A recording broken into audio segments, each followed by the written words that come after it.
रसोई में एसी। हे राम, कितनी गर्मी हो रही है। मेरे बस की नहीं है इतनी गर्मी में खाना बनाना। काव्या के घर में टोटल 6 लोग थे। काव्या, उसका पति अशोक, ससुर विनोद, सास कुसुम, ननद चालू और देवर ऋतिक। पर फिर भी काव्या 6 लोगों का खाना अकेले बनाने को तैयार नहीं थी, क्योंकि उससे गर्मी बर्दाश्त नहीं हो पा रही थी। हाय गर्मी, माँ जी मुझसे खाना नहीं बन पाएगा। क्या बहू, तुझसे खाना क्यों नहीं बन पाएगा? इतने दिनों से तो तू खाना बनाती आ रही है। हाँ माँ जी, क्योंकि पहले इतनी गर्मी नहीं थी ना। आप देख रही हो धूप सर पर खड़ी रहती है। किचन में जाकर देखो कितनी गर्मी है।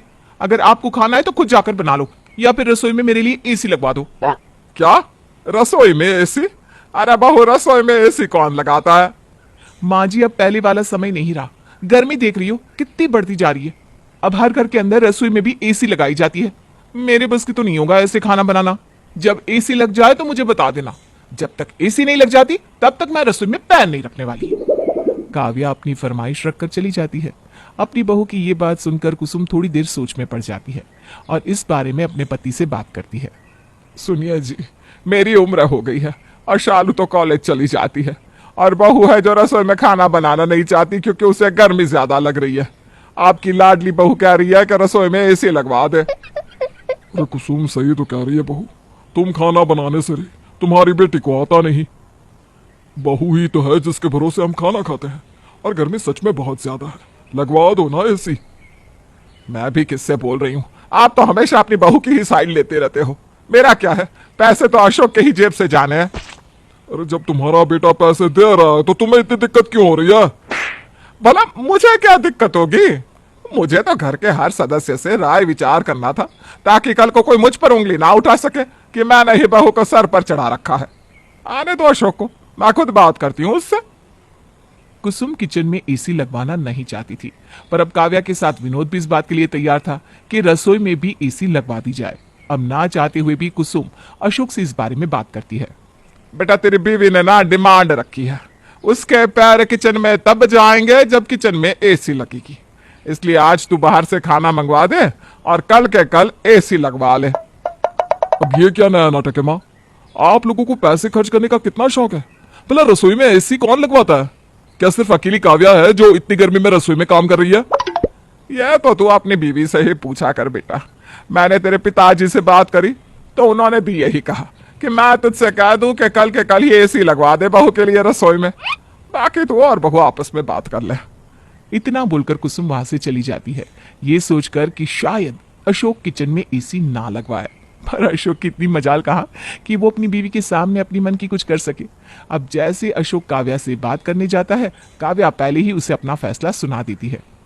देखिए अशोक जी, अगर आप यहाँ माँ जी की तरह ये कहने आए हैं कि रसोई में एसी नहीं लगेगा, तो मैं पहले ही बता दे रही हूँ, मुझसे किसी भी तरह की कोई उम्मीद मत रखना। अरे काव्या, तुमसे ये किसने कहा कि मैं एसी लगाने के खिलाफ हूँ? मैं तो बस तुमसे ये पूछने आया था कि कौन सी कंपनी का एसी लगवाना है तुम्हें रसोई में?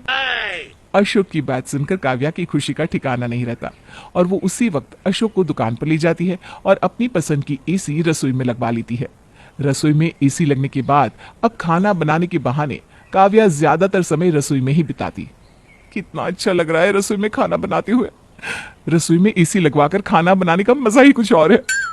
जहां पहले काव्या सबके लिए एक जैसा खाना बनाती थी, वहीं काव्या अब हर किसी से खुद जाकर पूछती कि किसको खाने में क्या चाहिए और हमेशा सबकी पसंद का अलग अलग खाना बनाती। पिताजी, ये आपका हल्का खाना। माँ जी, ये आपका स्पेशल खाना। अरे अशोक जी, आपके लिए आपकी पसंद का खाना। अब तो आप में से किसी को भी मुझसे शिकायत नहीं है ना कि मैं आपकी पसंद का खाना नहीं बनाती। बहू, तू हमारी शिकायत का छोड़ और अपनी बता। अब तो तुझे हमसे कोई शिकायत नहीं ना? आखिर रसोई में एसी जो लग गई है। माँ जी, मुझे किसी से शिकायत होती तो मैं आप लोगों की पसंद का खाना थोड़ी ना बनाती। रसोई में एसी लगने के बाद काव्या की खुशी का ठिकाना नहीं था, पर 1 महीने बाद जब घर का बिल आता है तो 10,000 का बिल देखकर कुसुम को जोर का झटका लगता है। यह क्या, साल भर का बिल एक साथ आ गया? बहू रहने दे, तू कुछ मत कर, सारा काम मैं खुद कर लूंगी, रहने दे। पर क्यों माँ जी, मेरे होते हुए आप क्यों काम करेंगी? अरे क्योंकि 1 साल का बिजली का बिल एक साथ आ गया है तेरी वजह से। मैं एसी नहीं चलाने दूंगी अब से।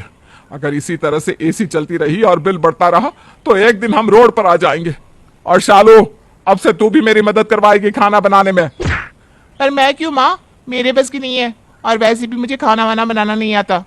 नहीं आता तो सीख और चल मेरे साथ, बताती हूं तुझे कैसे काम किया जाता है। बहू, कोई जरूरत नहीं है रसोई में आने की, समझी?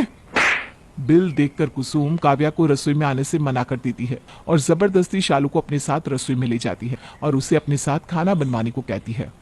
माँ, मुझे कॉलेज का असाइनमेंट बनाना है, रसोई में बहुत गर्मी लग रही है, 5 मिनट के लिए एसी चला दो ना, इतनी गर्मी में काम कैसे होगा? अरे जब मैं तेरे जितनी थी ना, तब मैं अपना पूरा ससुराल संभाल रही थी और तुझे गैस जलाना भी नहीं आता। अपनी माँ की बातें सुनकर शालू चुपचाप खड़ी रहती है।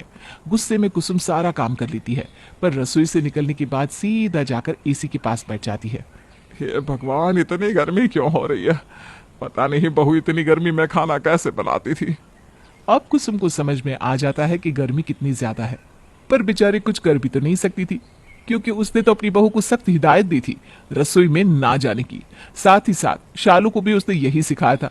और जैसे ही शालू देखती है कि उसकी भाभी किसी काम से रसोई में जा रही है, शालू अपनी माँ की आज्ञा का पालन करने लगती है। भाभी, आप रसोई में क्यों जा रही हो? आप मुझे बता दो आपको क्या चाहिए, मैं आपको लाकर दे दूंगी। मैं बस अपने लिए शरबत बनाने जा रही थी। मैं हूं ना भाभी, आप बैठो, मैं बनाकर लाती हूँ। ये सब ना माँ की वजह से हो रहा है, माँ अपने साथ मुझे भी सड़ी हुई गर्मी में सड़ा रही है। अब शालू मुंह बनाकर रसोई में जाती है, जहां वो देखती है कि कुसुम ने एसी चला रखा है। ये देखकर वो अपनी माँ से कहती है, माँ, जब आपने भी एसी चला रखी है तो आप मुझसे रसोई का काम क्यों करवा रही हो? भाभी है ना? तेरी भाभी पूरे 24 घंटे एसी चला कर रहेगी, पर मैं सिर्फ 5 मिनट एसी चलाऊंगी रसोई ठंडा करने के लिए। अब क्या था, कुसुम अपनी बात से पलट नहीं सकती थी, इसलिए वो नया रास्ता निकाल लेती है और बिजली का बिल बचाने के चक्कर में खुद रसोई की जिम्मेदारी अपने सर ले लेती है।